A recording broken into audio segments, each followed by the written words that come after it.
വണക്കം ചേട്ടാ. വണക്കം. ചേട്ടാ, ചേട്ടനെ ചോദിക്കുമ്പോൾ രാഷ്ട്രീയത്തിലേക്ക് വരുന്നത് ഒരു സേവന മേഖലയാണ് രാഷ്ട്രീയം. അപ്പോൾ അതിൽ നിന്ന് വരുമാനമൊന്നും പ്രതീക്ഷിക്കാനൊക്കാത്ത ഒരു കാലഘട്ടത്തിലാണ് അങ്ങ് രാഷ്ട്രീയത്തിലെത്തുന്നതാണ് എൻ്റെ വിശ്വാസം. എൻ്റെയൊക്കെ കുട്ടിക്കാലത്ത് വളരെ ആരാധനയോടെ കണ്ടിട്ടുള്ള അങ്ങയുടെ സംസാരം ഏറ്റവും കൂടുതൽ ശ്രദ്ധിക്കുകയും ഒരുപക്ഷെ ഞങ്ങളൊക്കെ രാഷ്ട്രീയത്തിൽ വരുന്നത് അങ്ങേപ്പോലുള്ളവരുടെ സ്വാധീനം കൊണ്ടാണ്. അപ്പോൾ തിരിഞ്ഞു നോക്കുമ്പോൾ അങ്ങേക്ക് എന്തു തോന്നുന്നു ജീവിതത്തെക്കുറിച്ച്, ഈ സേവന മേഖലയിലേക്ക് വന്നതിനെക്കുറിച്ച്?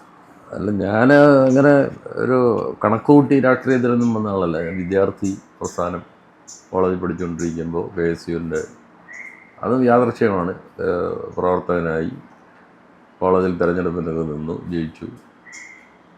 അങ്ങനെ പതുക്കെ KSUവിൻ്റെ പല ഭാരവാഹിത്വത്തിൽ ഇരുന്ന് പിന്നെ യൂത്ത് കോൺഗ്രസ്സിൽ വന്നു. അങ്ങനെ അങ്ങ് രാഷ്ട്രീയത്തിനങ്ങ് സജീവ രാഷ്ട്രീയം ആയി. അപ്പോൾ അതിനകത്ത് തിരിഞ്ഞു നോക്കുമ്പോൾ അങ്ങനെ ഒരു കാരണം നമ്മൾ ഒരു തന്നെ നിശ്ചയിച്ചാണല്ലോ ഇതിനകത്ത് വന്നത്. അപ്പോൾ അതുകൊണ്ട് നമുക്കൊരു പക്ഷേ വെട്ടിപ്പിടിക്കാൻ പല മേഖലകളും വെട്ടിപ്പിടിക്കാമായിരുന്നു. അതുകൊണ്ട് അതൊന്നും കഴിയാത്തതിൽ എനിക്കങ്ങനെ ഒരു ദുഃഖമൊന്നും തോന്നിയിട്ടില്ല. ഒരു ജനപ്രതിനിധിയാകാൻ കഴിഞ്ഞില്ല എന്ന രീതിയിൽ എപ്പോഴും ഒരു ദുഃഖം തോന്നിയിട്ടുണ്ട്. സ്വാഭാവികമാണ്. ഒരു രാഷ്ട്രീയ പ്രവർത്തനത്തിലെ ഒരു പ്രധാനപ്പെട്ട ഘടകമാണ് പാർലമെൻ്ററി പ്രവർത്തനം എന്ന് പറയുന്നത്. അപ്പോൾ ഒരു രാഷ്ട്രീയ പ്രവർത്തകന് തിരഞ്ഞെടുപ്പിൽ മത്സരിക്കണമെന്നും ജയിക്കണമെന്നും ജനപ്രതിനിധിയായി പ്രവർത്തിക്കണമെന്നും ഒക്കെ ആഗ്രഹം തോന്നാം. അപ്പോൾ എനിക്കും അങ്ങനെ തോന്നിയിട്ടില്ല എന്ന് ഞാൻ പറയുന്നില്ല. ഞാൻ 2-3 തവണ അതിനു വേണ്ടി ശ്രമിക്കുകയും ചെയ്തു. 2 തവണ നിയമസഭാ തിരഞ്ഞെടുപ്പിലും 1 തവണ ലോക്സഭാ തിരഞ്ഞെടുപ്പിലും മത്സരിച്ചു. പക്ഷേ പരാജയപ്പെട്ടു. അപ്പോൾ അതിൽ ഏതൊരു രാഷ്ട്രീയ പ്രവർത്തകനും ഉണ്ടാകാവുന്ന ഒരു ചെറിയ വിഷമം, വലിയ വിഷമം ഞാൻ പറയുന്നില്ല. കാരണം സേവനം എന്ന് പറയുന്നത് അല്ലെങ്കിൽ പൊതുജനങ്ങൾക്ക് വേണ്ടി പ്രവർത്തിക്കുക എന്ന് പറയുന്നത് പാർലമെൻ്ററി പ്രവർത്തനം മാത്രമല്ല എന്നുള്ളതാണ് യാഥാർത്ഥ്യം. ചിലരങ്ങനെ വിശ്വസിക്കുന്നുണ്ടാവും.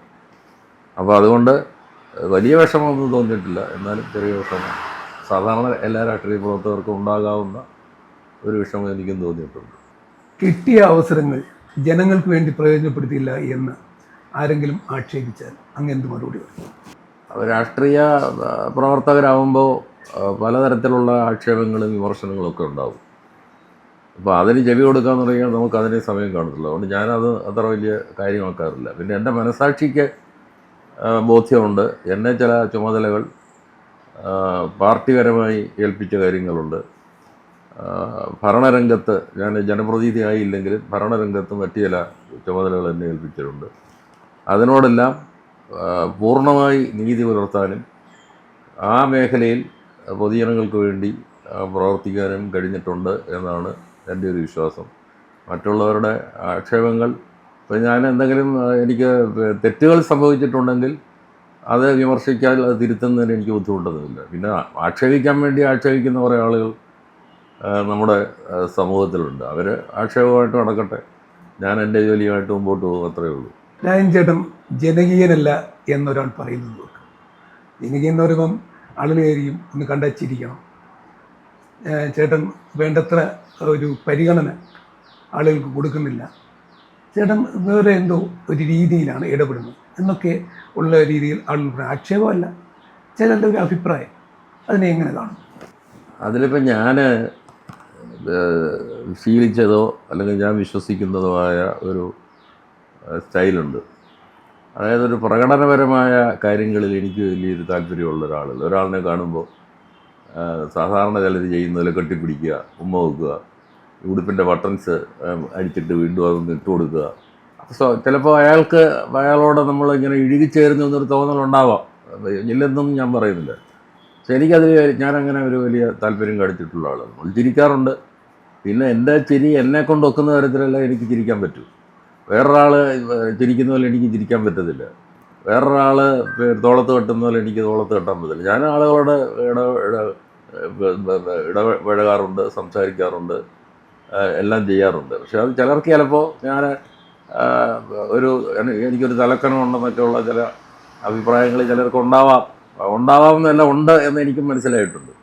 പക്ഷേ ഞാനൊരിക്കലും അങ്ങനെ ഒരു പ്രകടന രാഷ്ട്രീയക്കാരൻ്റെ ഒരു ജാട എന്ന് പറയും, അത് ഞാൻ അങ്ങനെ വിശ്വസിക്കുന്ന ഒരാളല്ല. അതുകൊണ്ട് ഞാൻ സംസാരിക്കത്തില്ല, ചിരിക്കത്തില്ല. പിന്നെ തെരഞ്ഞെടുപ്പ് രംഗത്തൊക്കെ ഞാൻ നിൽക്കുമ്പോൾ എന്നെക്കുറിച്ച് വേറെ ഒന്നും പറയാനില്ലാത്തതുകൊണ്ട് ചില ആളുകൾ ഇതൊരു പ്രചരണമാക്കി നടത്തിയിട്ടുണ്ട്. അതിനപ്പുറത്ത് വേറെ കാര്യമൊന്നുമില്ല. സമൂഹത്തിന് വേണ്ടി ഏറെ കാര്യങ്ങൾ ചെയ്തു, ഇനിയും കുറേ ചെയ്യാനുണ്ട് എന്നൊരു തോന്നൽ. അത് തീർച്ചയായിട്ടും. അതിപ്പോൾ നമ്മൾ ഒരിക്കലും നമ്മുടെ പിന്നെ പ്രതീക്ഷകൾ അല്ലെങ്കിൽ നമ്മുടെ എന്താണ് നമ്മുടെ പ്രവർത്തനം തൃപ്തി കൊണ്ട് ആയി എന്നൊരിക്കലും പറയാൻ പറ്റത്തില്ലല്ലോ. അപ്പോൾ കുറേ കാര്യങ്ങളൊക്കെ നമുക്ക് ഞാൻ ആർക്കെങ്കിലും ഒരു ഉപകാരം ചെയ്ത് കൊടുത്തിട്ടുള്ളതല്ലാതെ ഒരാളെ ഉപദ്രവിക്കാൻ ഞാൻ പോയിട്ടില്ല. അപ്പോൾ കുറേ കാര്യങ്ങളൊക്കെ ഞാൻ ചെയ്തിട്ടുണ്ട്. ഞാൻ നേരത്തെ പറഞ്ഞല്ലോ, എന്നെ ചില കാര്യങ്ങൾ ഏൽപ്പിച്ചു, അതെല്ലാം ഭംഗിയായി നിറവേറ്റാൻ എനിക്ക് കഴിഞ്ഞിട്ടുണ്ടെന്നാണ് എൻ്റെ ഒരു വിശ്വാസം. അപ്പോൾ ഇനിയും നമുക്ക് അതിനുള്ള അവസരം കിട്ടുകയാണെങ്കിൽ ഇനിയും അത് ചെയ്യുന്നതിന് സന്തോഷമുണ്ട്, താല്പര്യമുണ്ട്. കേരളത്തിൽ എന്തെല്ലാം ചെയ്യണമെന്ന് ഒരു രൂപം പ്രതിപക്ഷ നേതാവും മറ്റ് രാഷ്ട്രീയക്കാരും ഒക്കെ പറയുന്നുണ്ട്. രാജൻ ചേട്ടൻ്റെ ഒരു താല്പര്യത്തിൽ കേരളം വിട്ടിട്ട് കരുനാഗപ്പള്ളിയെക്കുറിച്ച്, കരുനാഗപ്പള്ളിയുടെ വികസനത്തെക്കുറിച്ച്, കരുനാഗപ്പള്ളിയുടെ ഇപ്പോഴത്തെ അവസ്ഥയെക്കുറിച്ച്, കരുനാഗപ്പള്ളിയുടെ മാറ്റം ആവശ്യമുണ്ട് എന്നുള്ളൊരു കാഴ്ചപ്പാടിൽ അങ്ങേക്ക് എന്ത് പറയാനുണ്ട്? കരുനാഗപ്പള്ളിയിലെ ഒരുപാട് കാര്യങ്ങൾ, ഒരുപാട് മാറ്റങ്ങൾ ഇവിടെ ഉണ്ടായിട്ടുണ്ട്, ഇല്ല എന്ന് പറയുന്നത് അർത്ഥമില്ല. ഒരുപാട് മാറ്റങ്ങൾ ഉണ്ടായിട്ടുണ്ട്. പക്ഷേ പൂർണ്ണമായിട്ടില്ല. മറ്റു പല സ്ഥലങ്ങളെയും അപേക്ഷിച്ച് നോക്കുമ്പോൾ ഇവിടെ ഇനി ഒരുപാട് കാര്യങ്ങൾ ചെയ്യാൻ പറ്റും. പക്ഷേ ചെയ്യാൻ പറ്റേണ്ട കാര്യങ്ങളെക്കുറിച്ച് ഗൗരവമായി ചിന്തിക്കാൻ പലപ്പോഴും നമുക്ക് കഴിഞ്ഞിട്ടില്ല. ഇപ്പോൾ ഒരു ഉദാഹരണം, നമ്മുടെ ഈ നഗരത്തിലുള്ള ഏറ്റവും പ്രധാനപ്പെട്ട ഒരു പ്രശ്നമാണ് ഗതാഗതക്കുരുക്ക്. ഇപ്പോൾ പുതിയ റോഡ് ഹൈവേ വികസനം വന്ന് പുതിയ റോഡ് വരാൻ പോകുന്നു. പക്ഷേ ഈ ടൗണിൻ്റെ ഒരു പ്രാചീനത അല്ലെങ്കിൽ ഒരു പഴയ ഒരു മുഖം, അതൊക്കെ ഇപ്പോൾ നഷ്ടപ്പെട്ടിരിക്കുകയാണ്. ടൗണിൻ്റെ ബിസിനസ് തകർന്നിരിക്കുന്നു. പഴയ ഒരു ഇതൊന്നും ഇപ്പോൾ ഈ ടൗണിന് കാണാൻ കഴിയുന്നില്ല. അത് ഞാനൊരു മാർഗം ഇവിടെ മുമ്പുണ്ടായിരുന്ന ജനപ്രതിനിധിയോട് പറഞ്ഞു, ഇവിടെ ഒരു ബൈപ്പാസ് ഉണ്ടാക്കി ഈ ടൗൺ നഗരം ഇതേപോലെ നിലനിർത്തിക്കൊണ്ട് കിഴക്ക് വശത്തോ പടിഞ്ഞാറ് വശത്തോ അതിനുള്ള സ്ഥല സൗകര്യങ്ങൾ ഇവിടെ ഉണ്ടായിരുന്നു. എടുത്തിട്ടൊരു ബൈപ്പാസ് തുടങ്ങുന്നതിനെക്കുറിച്ച് ചിന്തിക്കണം. പലയിടത്തും അത് ചെയ്തിട്ടുണ്ട്. ഇപ്പോൾ തിരുവനന്തപുരം മുതൽ ഇങ്ങോട്ടുള്ള പട്ടണങ്ങൾ എടുത്ത് നോക്കിയാൽ, ഇപ്പോൾ ഉദാഹരണം ആറ്റിങ്ങൽ, അവിടെ ബൈപ്പാസാണ്. ഇപ്പോൾ നമ്മുടെ തൊട്ടപ്പുറത്തുള്ള കായംകുളത്ത് ഈ ദേശീയപാത പോകുന്നത് പട്ടണത്തിലൂടെയല്ല, പട്ടണം വേറെ വയ്ക്കുകയാണ്. ചേർത്തല, ആലപ്പുഴ, ഇവിടെ എല്ലാം ബൈപ്പാസിലോട്ട് ഗതാഗത സൗകര്യം ഒരുക്കി കൊടുത്തുകൊണ്ട് പട്ടണം അതേപോലെ നിലനിർത്തുന്ന ഒരു സ്ഥിതിയാണ് അവിടെയൊക്കെ ഉണ്ടായത്. ഇവിടെ അത് ശ്രദ്ധിക്കാൻ ആരും ഉണ്ടായില്ല. അപ്പോൾ അതൊരു വളരെ പ്രധാനപ്പെട്ടൊരു കാര്യമാണ്. പിന്നെ അതുപോലെ ഈ നഗരസഭ വളരെ ചെറിയ ഈ പഞ്ചായത്ത് മാത്രം. അന്ന് ഞാൻ അവിടുത്തെ ജനപ്രതിനിധിയോട് പറഞ്ഞു, നിങ്ങൾ കുറച്ചുകൂടെ വിശാലമായിട്ട് മറ്റ് സമീപത്തുള്ള 2-3 പന്മന, തൊടിയൂര്, കുലശേഖരപുരം ഈ പഞ്ചായത്തുകളിൽ നിന്നും കൂടെ കുറേ സ്ഥലം എടുത്തുകൊണ്ട് ഇപ്പോൾ ഇവിടെ പല ഡിവിഷനുകളിലും വളരെ കുറച്ച് വോട്ടർമാരെ മാത്രം ഉള്ള ഡിവിഷനുകളിലാണ് ഉള്ളത്. അപ്പോൾ ഇത് കുറച്ചുകൂടെ ഒന്ന് വിശാലമായിട്ടുള്ളൊരു നഗരമാക്കാൻ പറ്റുമായിരുന്നു. പിന്നെ അതുപോലെ ഒരുപാട് കാര്യങ്ങൾ, ടൂറിസത്തിൻ്റെ കാര്യമാണെങ്കിലും പല കാര്യങ്ങളിലും കുറേ കൂടെ കാര്യങ്ങൾ ചെയ്യാൻ കഴിയുമായിരുന്നു. പക്ഷേ ഇനിയുള്ള ജനപ്രതിനിധികൾ ഇപ്പോൾ നിലവിലുള്ള ജനപ്രതിനിധി, വരാൻ പോകുന്ന ജനപ്രതിനിധികളും മറ്റുള്ള ആളുകളുമായിട്ടൊക്കെ ആലോചിച്ച് ഇപ്പോൾ കരുനാഗപ്പള്ളിയിൽ കുറേ കൂടെ കാര്യങ്ങൾ ചെയ്യാൻ പറ്റും. നമ്മുടെ പരമ്പരാഗത വ്യവസായങ്ങൾ ഇവിടെ കയറുണ്ടായിരുന്നു, അതിപ്പോൾ ഇല്ല. നാമമാത്രമായി പോലും പ്രവർത്തിക്കുന്നില്ല. കൈത്തറി ഉണ്ടായിരുന്നു, അതിൻ്റെയും സ്ഥിതി തന്നെ ഇതായിരിക്കുന്നു. ഏറ്റവും വലിയൊരു തഴപ്പയുടെ നാട് എന്നുള്ള നിലയിലാണ് തഴവ എന്ന സ്ഥലത്തിന് പേര് കിട്ടിയത്. തഴപ്പ വ്യവസായം ഒരു കാലത്ത് വളരെ സമൃദ്ധമായി നടന്ന ഒരു സാഹചര്യം ഉണ്ടായി. ഇന്നിപ്പോൾ അതില്ല. ഇന്നിപ്പോൾ ആരെങ്കിലും വിശിഷ്ട വ്യക്തികൾ വരുമ്പോൾ അവർക്ക് സമ്മാനിക്കാൻ ഒരു നെയ്ത് കൊടുക്കുന്നു എന്നുള്ളതല്ലാതെ ആ വ്യവസായം തഴവ തൊഴിൽ പഞ്ചായത്തുകളിൽ ധാരാളം സ്ത്രീകൾ അതുകൊണ്ട് ജീവിച്ചതാണ്. അപ്പോൾ അതെല്ലാം പോയി. അപ്പോൾ ഇതെല്ലാം ഒന്ന് പുനരുദ്ധരിക്കാനും ഒക്കെ കഴിയും. അതിനൊക്കെ ഉള്ളൊരു ചർച്ചയും ആ ചർച്ചയിൽ നിന്ന് ഉരുത്തിരിഞ്ഞ് വരുന്ന നിർദ്ദേശങ്ങൾ നടപ്പാക്കാൻ ശ്രമിക്കുകയൊക്കെ ചെയ്താൽ പല മാറ്റങ്ങളും ഇവിടെ ഉണ്ടാക്കാൻ പറ്റും. പക്ഷെ അതൊക്കെ ആരെങ്കിലും മുൻകൈ എടുത്ത് ചെയ്യണം, അതാണ് പ്രശ്നം. ചേട്ടൻ്റെയും എൻ്റെയും ഒക്കെ തലമുറ അന്ന് കുട്ടിക്കാലമായാലും യുവാക്കളുടെ കാലമാണെങ്കിലും അവരെല്ലാം ശക്തമായി രാഷ്ട്രീയ ബോധമുള്ളവരായിരുന്നു, രാഷ്ട്രീയത്തിൽ പ്രവർത്തിക്കാൻ താല്പര്യമുള്ളവരായിരുന്നു. എന്നാൽ ഇന്ന് ചെറുപ്പക്കാരിൽ, യുവാക്കളിൽ രാഷ്ട്രീയത്തോട് ഒരു താല്പര്യം കാണുന്നില്ല, പ്രവർത്തകർ കുറവാണ്. എല്ലാ രാഷ്ട്രീയ പാർട്ടികളെയും ഇത് ബാധിച്ചിട്ടുണ്ട് എന്നാണ് എനിക്ക് തോന്നുന്നത്. ഇതേക്കുറിച്ച് ചേട്ടനെങ്ങനെ കാണുന്നു? ഇപ്പോൾ പഴയ കാലത്ത് ചെറുപ്പക്കാർക്ക് ഒരു രാഷ്ട്രീയത്തോട് താല്പര്യമുണ്ടായിരുന്നു. അവർ കണ്ടിട്ടുള്ള രാഷ്ട്രീയക്കാർ ത്യാഗധനന്മാരായ രാഷ്ട്രീയ പ്രവർത്തകരായിരുന്നു. ഇന്നിപ്പോൾ അങ്ങനെയുള്ളവരില്ലെന്നല്ല, രാഷ്ട്രീയ പ്രവർത്തകരായി. ഇപ്പോൾ പൊതുവേ ഒരു രാഷ്ട്രീയത്തോടൊരു താല്പര്യം ചെറുപ്പക്കാർക്ക്, വിദ്യാർത്ഥികൾക്ക് ഉണ്ടാകുന്നുണ്ട്. അപ്പോൾ രാഷ്ട്രീയത്തോടുള്ള ഒരു എന്താണ് പറയുന്നത്, ഒരു അവമതിപ്പ് ചെറുപ്പക്കാരുടെ ഇടയിൽ വളർന്നു വന്നിട്ടുണ്ട്. പിന്നെ പഴയ കാലത്തെ പോലെ ഈ ധാരാളം ചെറുപ്പക്കാർ നാട്ടിൽ നിൽക്കുന്നില്ലല്ലോ.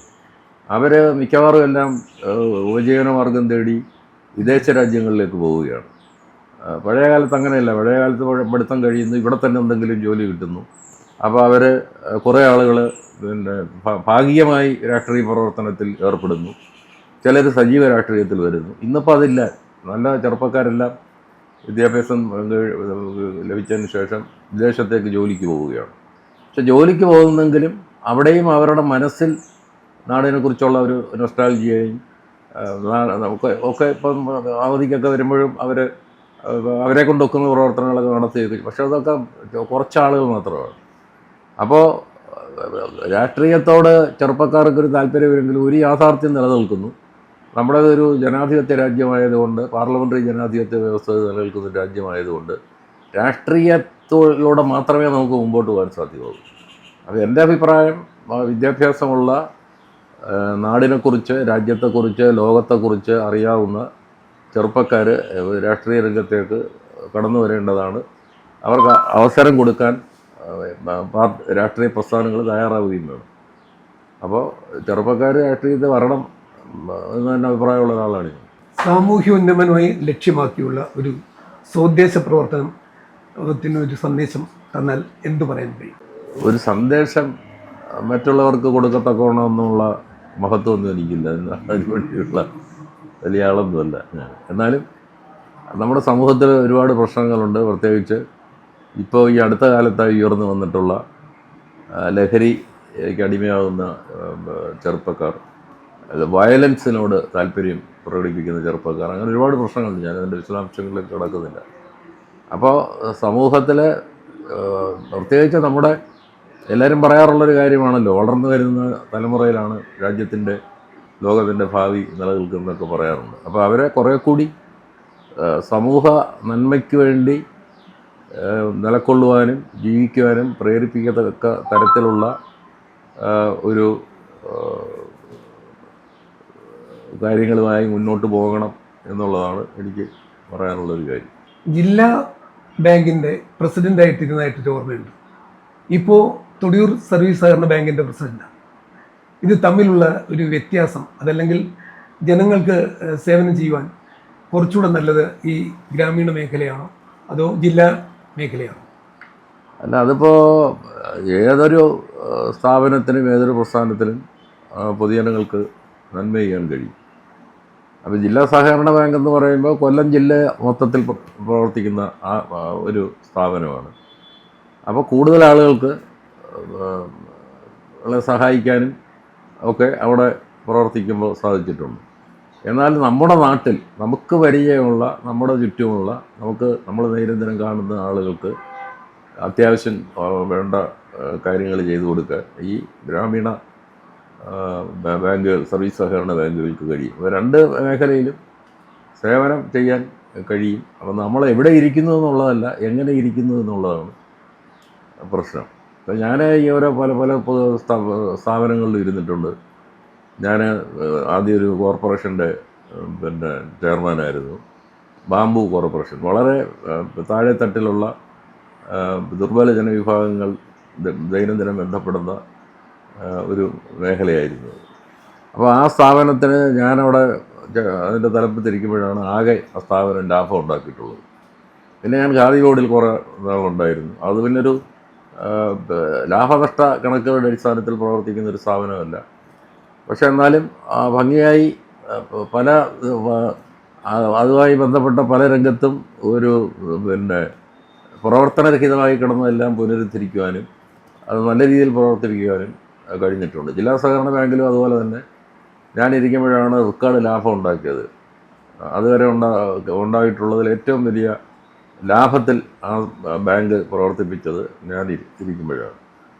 അപ്പോൾ അതിനൊക്കെ ശേഷമാണ് ഇപ്പോൾ തൊടിയൂർ വന്നത്. അപ്പോൾ നമ്മൾ എവിടെ ഇരുന്നാലും നമ്മളെ കൊണ്ടൊക്കുന്ന, എന്നാൽ അതുപോലെ ഞാൻ നേരത്തെ രാഷ്ട്രീയത്തിൻ്റെ കാര്യം പറഞ്ഞ പോലെ വെറുതെ ആളുകൾക്ക് വ്യാമോഹങ്ങൾ കൊടുത്ത് നടക്കാത്ത കാര്യങ്ങൾ നടക്കും എന്ന് പറഞ്ഞ് അവരെ അവസാനം നിരാശരാക്കിയിട്ട് കാര്യമില്ല. നമുക്ക് ചെയ്യാൻ നമ്മുടെ പരിധിക്കകത്ത് നിന്നുകൊണ്ട് ചെയ്യാൻ കഴിയുന്ന കാര്യങ്ങൾ ചെയ്യുന്നതിന് ഏത് പ്രസ്ഥാനത്തിനും കഴിയും. അതിന് ഏറ്റക്കുറച്ചിലുണ്ടായിരിക്കും എന്നുള്ളത്. അപ്പോൾ ഇത്ര നേരം ഒരു വലിയ തിരക്ക് ഉണ്ടായിട്ടും സഹകരിച്ച് എന്നോടൊപ്പം ചെലവഴിച്ചതിന് പുന്നൂരാൻസ് ചാനൽ കാണണം, ലൈക്ക് ചെയ്യണം, ഷെയർ ചെയ്യണം, സബ്സ്ക്രൈബ് ചെയ്യണം. ഓക്കെ.